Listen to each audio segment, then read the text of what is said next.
Hello, everyone. So the notes today will be on matter, heating curves, and phases. But before we talk about this, I'm going to show you a simulation.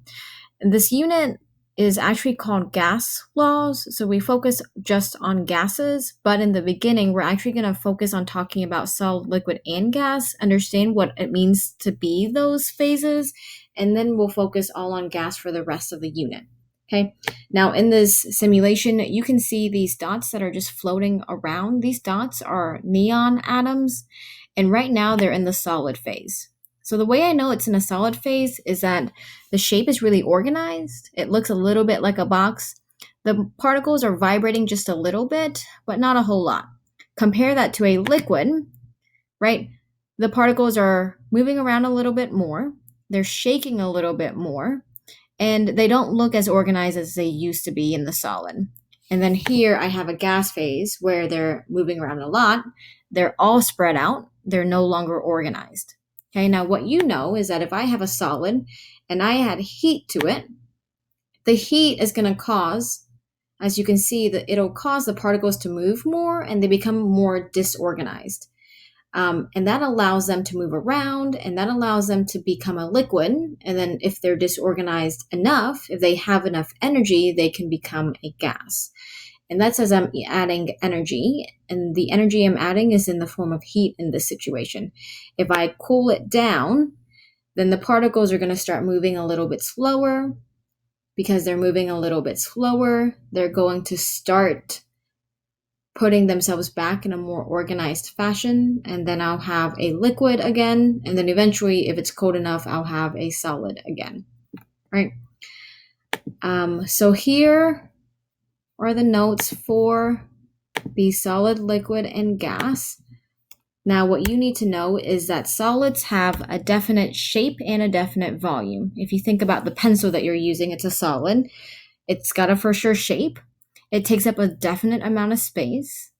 And then it has that high density because it has a lot of mass compared to its volume. Now, liquid does not have a definite shape because if I have a liquid in a water bottle, but I pour it out into a bowl, it's going to take the shape of the bowl. Okay. It does have a definite volume because it does take up a definite amount of space. So remember, volume is the amount of space that it takes up, right? And then it's medium in density. The gas definitely has no shape and then also definitely has no volume. It can take up a lot of space, even though there's not a lot of gas present. There's a lot of gas in the air around you. You can't see it, but it's taking up all the space in this classroom. As soon as I open up the door, it's going to move. It's going to take the shape of the hallway and of any other space that's available to it. Therefore, it also has the lowest density because it doesn't have a lot of weight to it. It doesn't have a lot of mass to it. It does have a lot of volume. All right, here's a picture that is already in your notes. Just showing you the difference between a solid, liquid, and a gas and how the particles kind of look. All right, here you know parts of this, but let's go over this. If I have a solid and I turn it into a liquid, that's called melting. Liquid to gas is what you probably say boiling, but you also need to know vaporization and evaporation. Gas to liquid is condensation, and then liquid to solid is freezing, but I'm also going to say the word solidifying. Okay. Now, sometimes particles will completely bypass this liquid phase, and they'll go straight from a gas to a solid and then opposite. So deposition is when I have a gas and it turns directly into a solid and it skips this liquid phase. Sublimation is the opposite. I have a solid and it turns into a gas. If you've ever seen dry ice is a solid, but when it sits out, it immediately turns into a gas and you don't get any of this liquid. All right. This diagram, I'm going to label it and it's going to look really ugly. I'm going to show you a screen later where it looks a lot nicer. Just watch right now. Okay. This x-axis shows temperature on the bottom. And so this left-hand side is low temperature. This right-hand side is high temperature. So the order that you should always think of is solid, liquid, gas. Solid, like ice, is when it's the coldest temperature. So this whole section over here, all of this is a solid. So I'm just going to write S for solid. Okay. This middle section is where the temperature is medium. So all of this space is L, and that is for liquid. And then high temperature, this space, all of this space right here is G for gas. So again, don't label your picture yet. It's going to look really ugly right now. That's okay. All right. So those are our different sections, but also we're going to need to focus on the lines that you see. So this line right here, it touches two sections. It touches the liquid section and the gas section. So this line is said to be the liquid gas line because if anything, if any dot is on that line, it's both a liquid and a gas. If the dot's over here, it's definitely a gas. Over here, definitely liquid. But on the line, it's a liquid and a gas. So then this line touches the solid and the liquid. So that means that it's solid and liquid. All right. This line right here touches the solid and gas section. So anything on there is between a solid and a gas. Now the difference is that you have this dot right here, and this dot touches all three sections, touches solid, liquid, and gas. So that's called the triple point. Okay. The triple point is the point where the substance can be a solid, liquid, and a gas all at the same time. All right. This space to the right is called the critical point, and that's because that area is just kind of vague. Like it might be a liquid, it might be a gas. It's kind of undefined right now because it's just all in the space over here. Okay. So like I said, the picture's not very organized. That's okay. An organized picture you'll see later. Now let's say that I clear all of this and I have a dot that starts at this section, which is the solid section, and it moves to this section, which is the liquid section. What did it do? Well, if it started as a solid and turned into a liquid, then it melted. Okay, and then opposite, if it starts as a liquid and goes into a solid, then it froze or it solidified. So you can use this picture in a lot of different ways. Here's the organized picture. I would now take notes on this because it's a lot more organized than the old picture. All right, now this thing is called a heating curve. So the heating curve shows how does the temperature change for a substance over time. Now, what you will notice is on the x-axis there's time. So that means time is passing on the x-axis. And then on the y-axis there's temperature. So temperature is going up as I go and look up at the top of the graph. All right. So here, the state of matter, because we're starting at such a low temperature, negative 100, that low temperature is a solid. And if I look at this first line right here, the time range is between 0 minutes to, look here, 2 minutes. And then the temperature range, it starts at negative 100 and it goes to and it stops at negative 60.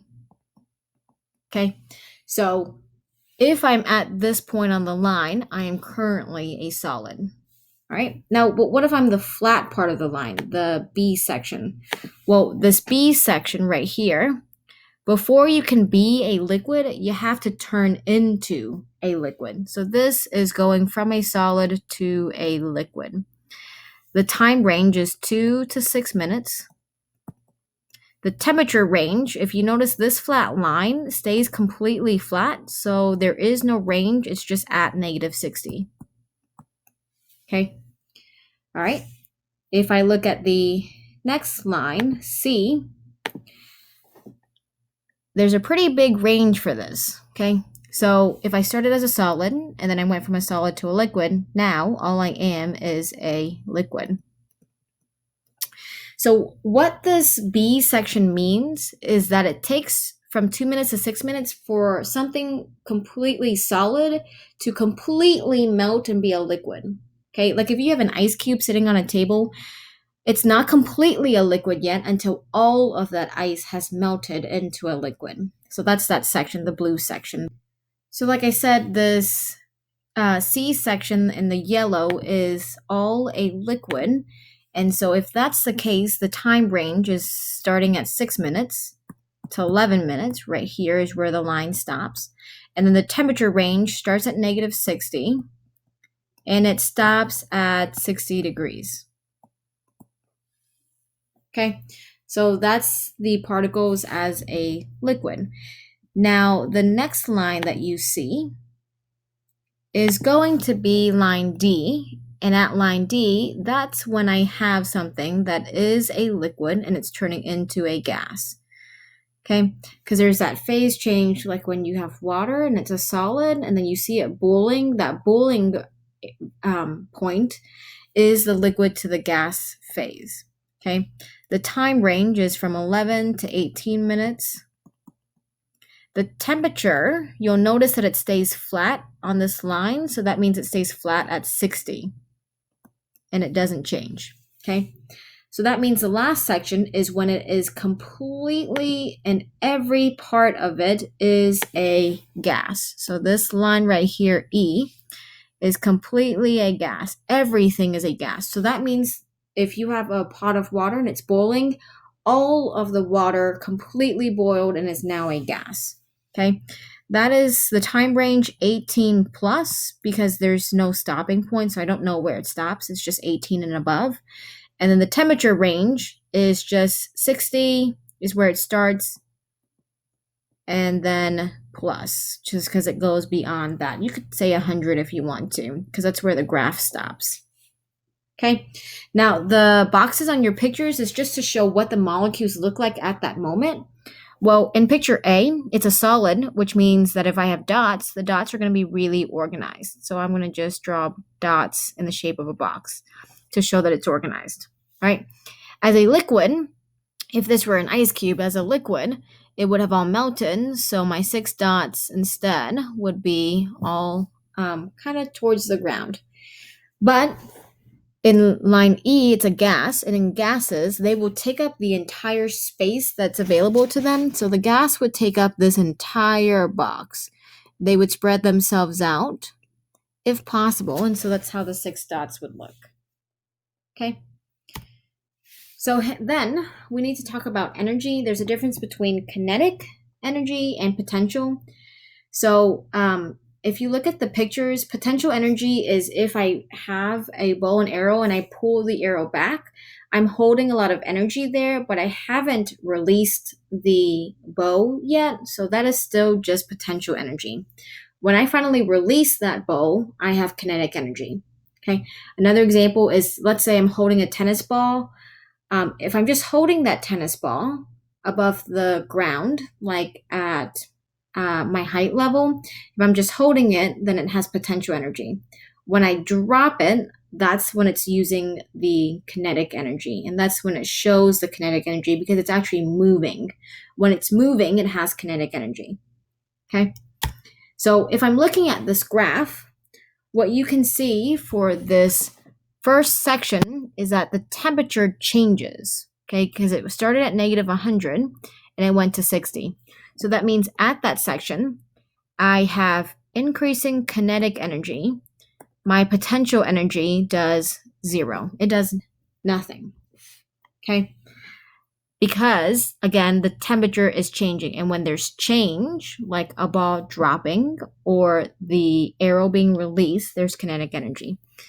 This flat section right here is when I have 0 kinetic energy and I am increasing my potential energy, because there's potential, there's the ability to be a liquid, but it's not quite there yet. Okay. This next section, again, there's a temperature change. If there's temperature change, then there's increasing kinetic energy and 0 change in potential energy. Potential energy. All right.